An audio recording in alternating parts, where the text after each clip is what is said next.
Well, hello everybody. Welcome back to Horny Creek. My name is Mark. With me as always is my shifting around wife, Carol. How you doing today, Carol? Hey, what's up? I thought you weren't going to do that anymore, sir. You know how long it's been since I've done that? But yes. But I wanted to point out the fact that every time we do one of these shows, right before we, like, the theme song's playing, you could be doing whatever you want, and then right as the theme song starts to go down, that's when you start moving around and getting into position and everything, getting yourself all comfortable. And it's just I am creak, comfortable. creak, creak, creak, creak. I am comfortable. Yes, Dawson's Creek. That's right. I am comfortable now. Thank you very much. You're welcome. Speaking of thank yous, Yeah. big thank you to a new listener, Monica, who has been working her way through the show and sent us a lovely thank you gift. So, yeah, we appreciate you, Monica. Thank you very much, Monica. We both enjoyed that. Yes. But I don't know, Carol, if you feel like, I don't know how you feel about recording this episode. I don't know if you're like happy about it. I don't know if you're ambiguous about it. I don't know if you're hopeless about it. But today we're talking about the Dawson's Creek episode, Hopeless. Oh, by the way, it's January 31st, 2001. I don't know if I said that. It is. But it is. So it's almost February. It's almost February. I bet we'll have a Valentine's Day episode coming up. Yeah, maybe. I bet we will. Don't they usually? Probably. Yeah, they do. They usually do something. I don't know. Didn't they do an episode where all the girls wore hearts and they put them around the neck of the guy they wanted to go to the dance with or whatever? I don't remember. Oh, no, that was an episode of Saved by the Bell. I was gonna say, I don't know what the fuck you're talking about. Was I on drugs? Did I sleep through this? What? This show reminds me of Saved by the Bell sometimes. This is like... What? Now, listen. Relax. No. Relax. I know that I like the bell. That's what the big fans call it. I know that I like the bell more than you do. I think that he's having a stroke. But... The bell. You mean Taco Bell? No, not Yo quiero Taco Bell. Yo quiero Taco Bell. Aw. What? There's a spider. Oh, no. I hate spiders. I hate them so much. If we hadn't killed that centipede, it probably would have got that spider. Yeah, that centipede was in a whole other level of the house. It was in a whole other level of weight class, too. It was the biggest fucking centipede super heavyweights that I have ever seen outside of a horror movie. Seriously, I thought we lived in Australia for a second. It was just crawling on the coat rack. Like, I don't know. How big? What? It was like bigger than a pencil. Right? Like, I mean, it was definitely thicker. It was bigger than a bread box. It was thicker than a pencil, for sure. Oh, my God. It was like It wasn't quite pencils. as thick as something else, but... But it was like several pencils thick. It was... What a measurement system. Well, I didn't get as close to it as you did. No, he was gonna let the fucker live. Because it's collecting bugs in its mouth. Yeah, it's about to collect other things in its mouth. Oh my God, what the fuck? Sounds vaguely sexual for a centipede. I did not mean it like that, you freak. Anyway, it couldn't even keep itself up on the wall. It was too heavy for the wall. Oh, it was so gross. See, I think it came in from the cold. Probably, yeah. It came in from the cold, and then it died. That's the horror. That's the horror movie you're gonna write about. It came in from the cold. I had this terrible thought though, because we sucked it up in the vacuum cleaner. That maybe all its little legs got yanked off, but it was still alive. It's like I thought I'd share that horror with everybody. It's like the ending of the movie The Fly. Oh God! Kidding me? The original The Fly. Oh, that's so sad. You know, do you ever see that? No. The original ending of the movie The Fly with Vincent Price is that he fully turns into like a tiny little fly and he gets caught in a spider web. Oh. And then he says, "Kill me" or whatever, and then his like buddy or whatever kills him, like crushes him. Did his buddy hear him? Yeah. Wow. It's a good friend. I don't remember how the Jeff Goldblum The Fly ends. I just remember that I liked that one more. It's an interesting film. I like Jeff Goldblum, so maybe I should watch it. It's body horror though. Oh no, never. It's very because he's turning into a human-sized fly. Yeah, no. It's very much like. No. But I kind of like it. Just begins in media redis, like they're just in the middle of a conversation. Him and Gina Davis in a restaurant. I like that. I like her too. Yeah, it's good. It's a good movie. It's David Cronenberg. That's why it's body because he's a big body horror dude. All right. Anyway, I guess we should talk. We should talk about David Cronenberg movies. About Horny Creek, because this is the Horny Creek episode here. Yeah, we should talk about it. The hopeless one, as you pointed out. They should make a song called "Hopeless." I'm sure they have. I mean, there should be one like I don't know that we could belt out right now. I don't know any. Anyway, so what do you want to talk about first? You want to talk about Joey and Pacey? They kind of bookend our episode here, where Joey asks Mrs. Drewski or whatever the fuck, what's her Drew's mom, Drew Valentine. So Mrs. Valentine, she asks, or maybe Ms. because she's divorced. She asked Ms. Pac-Man, what's Pac-Man was originally going to be called Puck-Man. Wow, which makes sense because he looks like a puck. Yes. But American business owners realized that people would deface the fucking thing. Oh, yeah. Of course they would. So they changed it. But anyway, so Mrs. Valentine, Joey says to Mrs. Valentine, I want to get off for, not like that.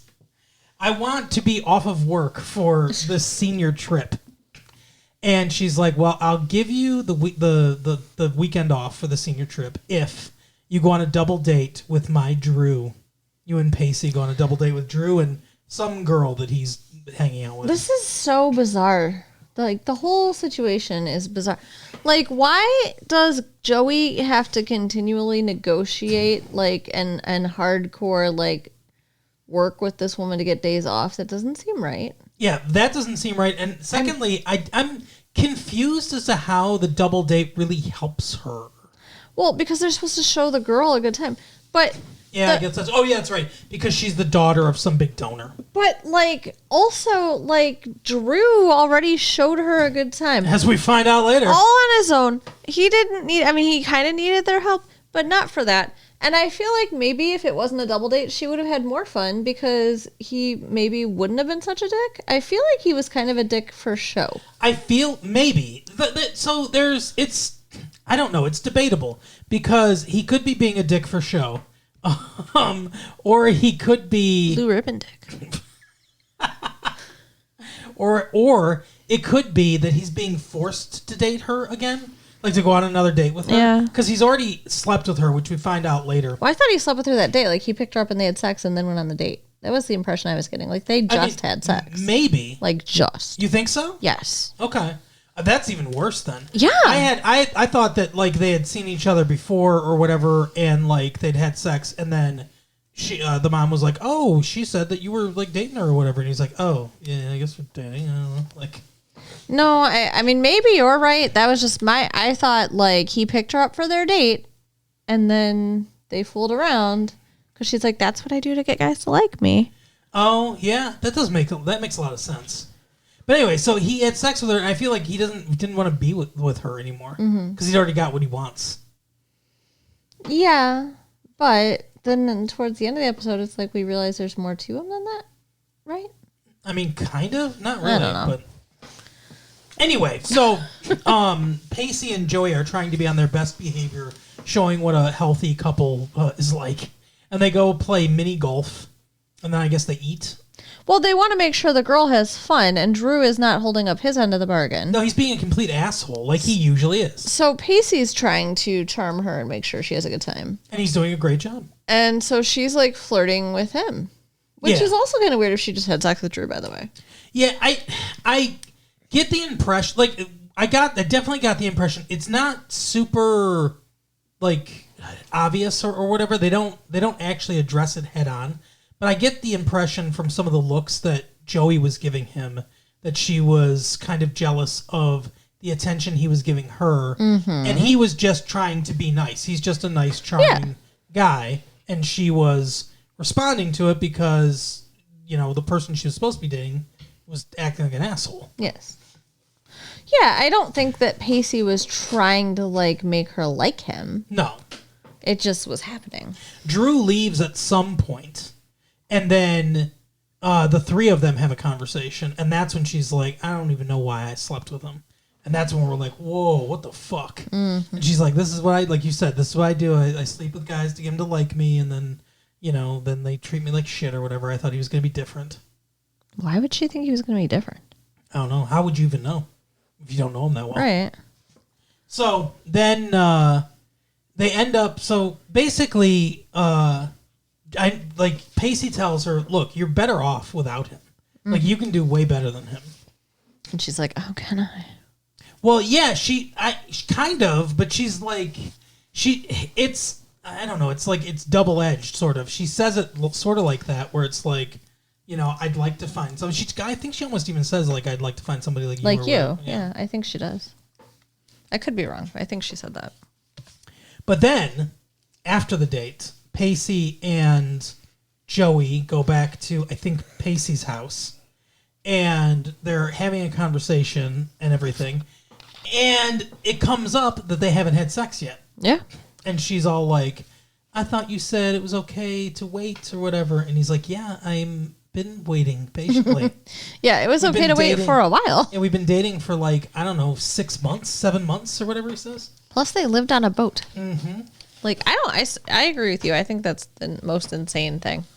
Yeah, I don't know how you're 3 months on a boat with no parental supervision. Yeah, unchaperoned sleeping teenagers. In the same... Yeah. I mean, not in the same bed. They had separate hammocks. No, but in the same room. Yeah. I guess it would be hard to have sex in a hammock. Yeah, they could figure it out. I guess. But, yeah, so she's like... She says that, I have the same desires, too. I want to sleep with you, too. I don't know, She's worried. I don't know what her holdup is. Yeah, I don't know. It's not religious reasons. They make it pretty clear that it's not that. No, I think she's just worried she's going to be bad at it or whatever. She's insecure. I guess. So she's really worried about taking that step because it changes everything. Yeah. Is that what she said?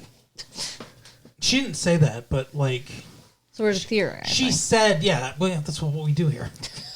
She said that she, what did she say? She didn't say, I don't think she said changes things, but she was like, I don't know. She talked about how it was a big step or whatever. Yeah.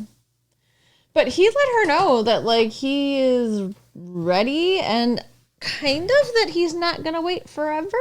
Yeah, I feel like he doesn't say that explicitly, but I feel like that's the impression. The impression is, look, I need some hope here. Yeah. I need to know this is going to happen. I don't think that it's unfair. No. Maybe in the Valentine's episode, she'll give him a coupon for one eyes opened hand job. Oh my God. That's so gross. Any place, anytime. Eyes open hand job. It's more intimate that way. Whose eyes are open? That's what I want to know. The person giving it. Person giving the hand job. So the person getting it, why do we... What if their eyes could be open too. That's dealer's choice.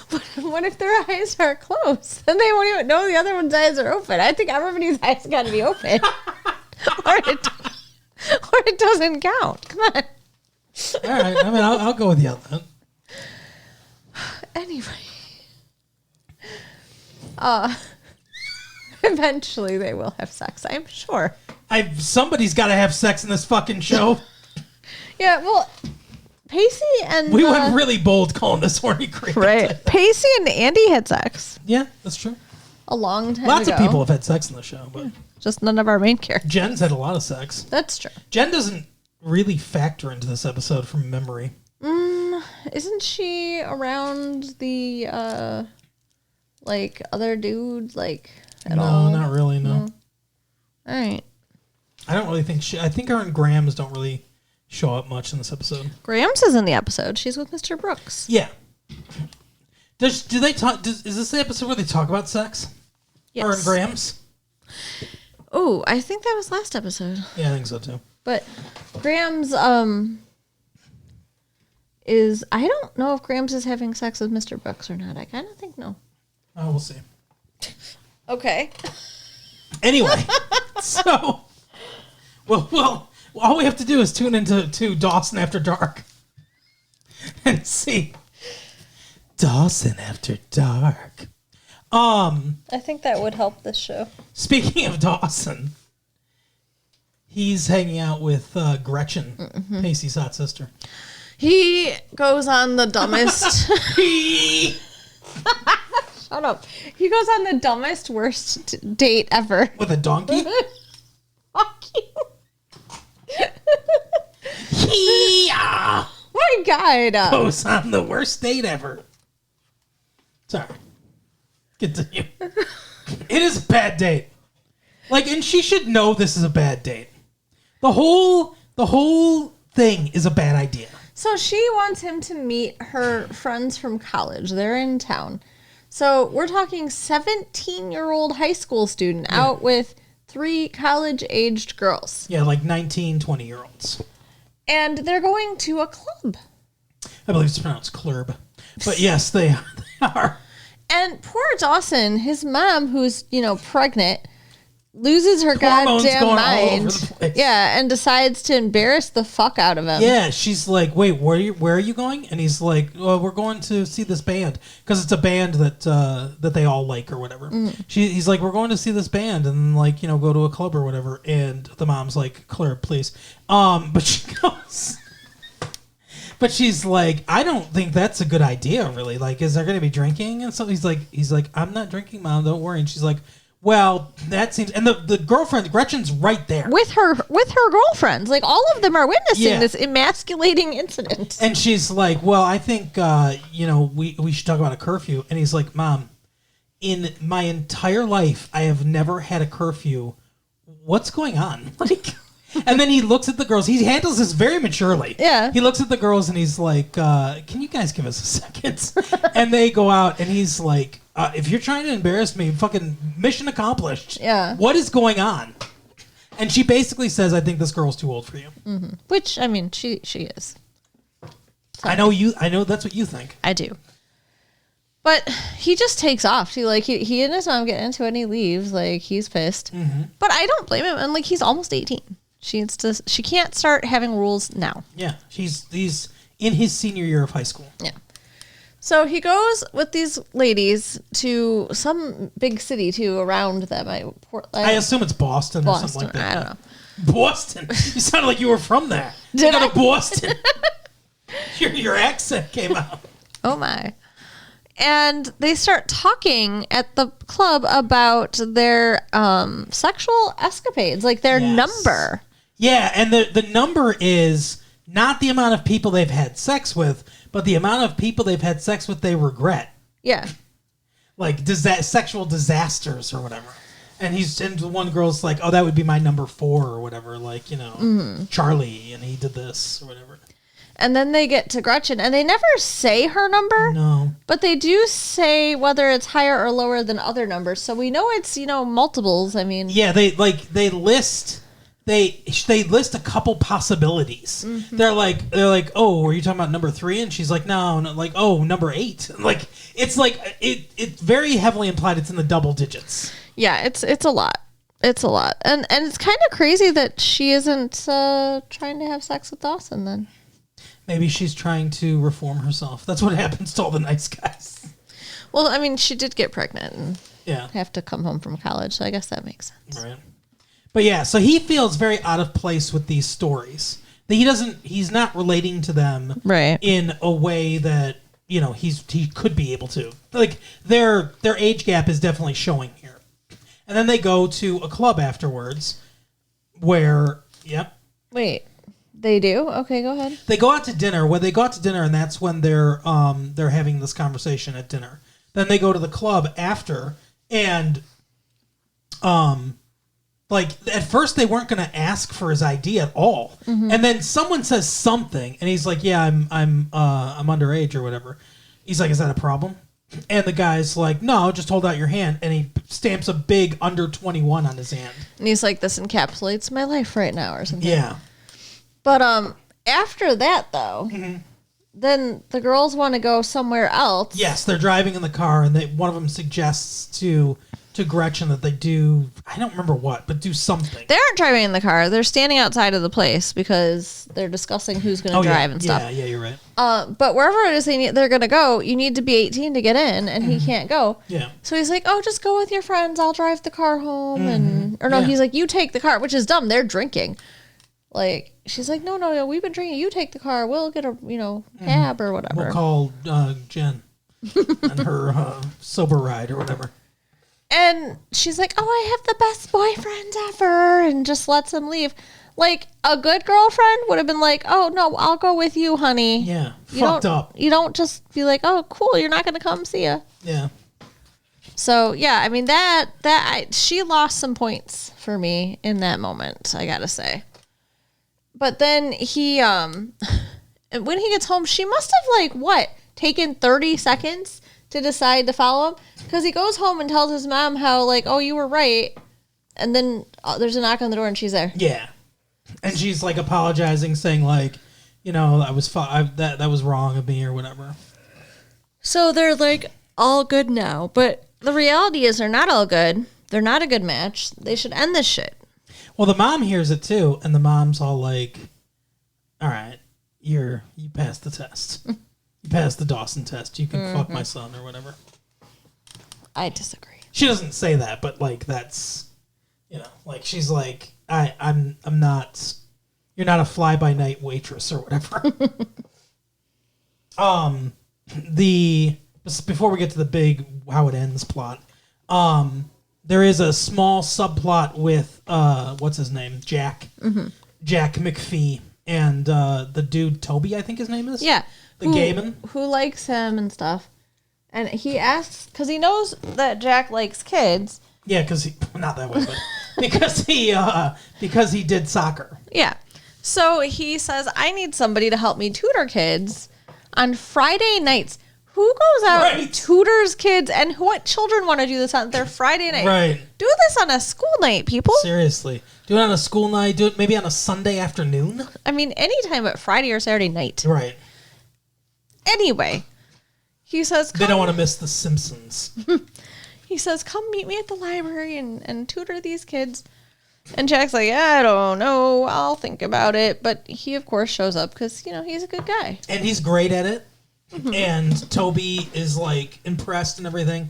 And then, at the end, when they're, going home together or whatever, I don't know if he makes a move. He goes to kiss him or... Well, no. He invited him out with his friends. That's what it is. Yeah, he invites him out to, And he's like, okay. And then when they get there and he sees there's another couple, he's like, is this a date? Because we got to talk. Yeah. And basically, he's like, look, I'm not into you. I am gay. Although we haven't seen any proof of that, really. I don't know if... Toby's point, too. I don't know if the show is too scared of this or what.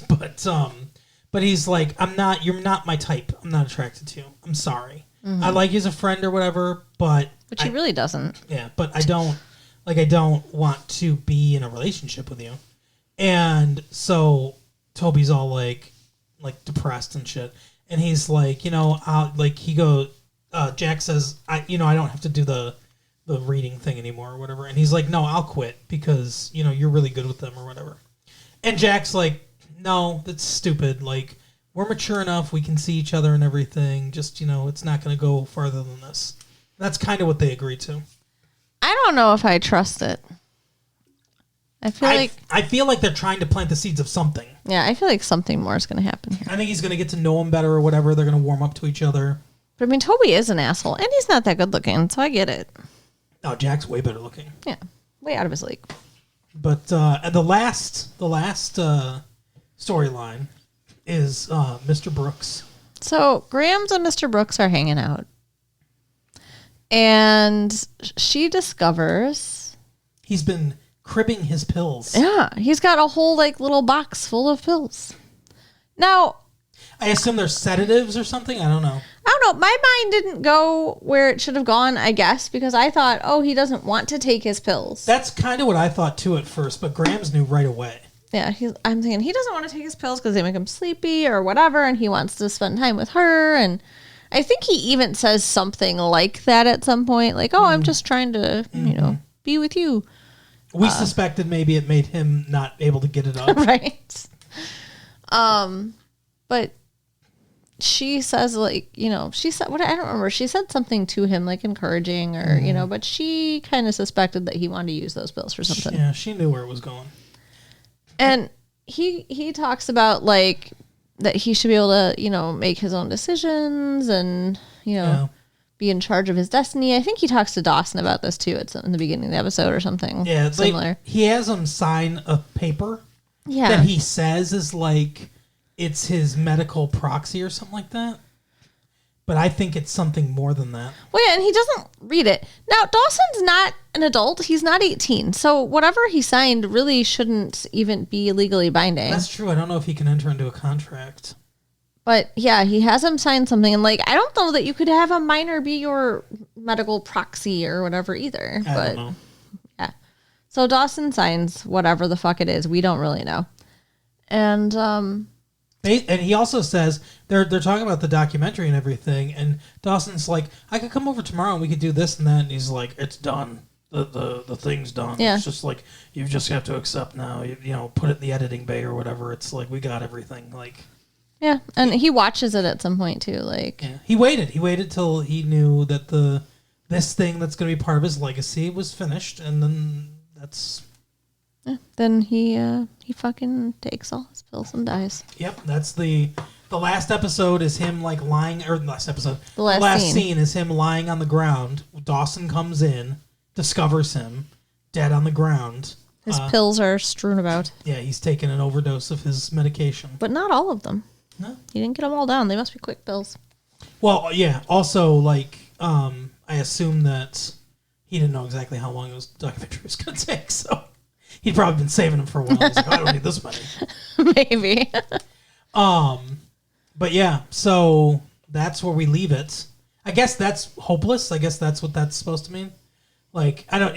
What could we ascribe that to? Oh, all kinds of things. I mean, Toby and what's his face's, Jack, you know, Jack's their relationship's hopeless. Maybe Dawson and Gretchen's relationship is hopeless. I feel like it is.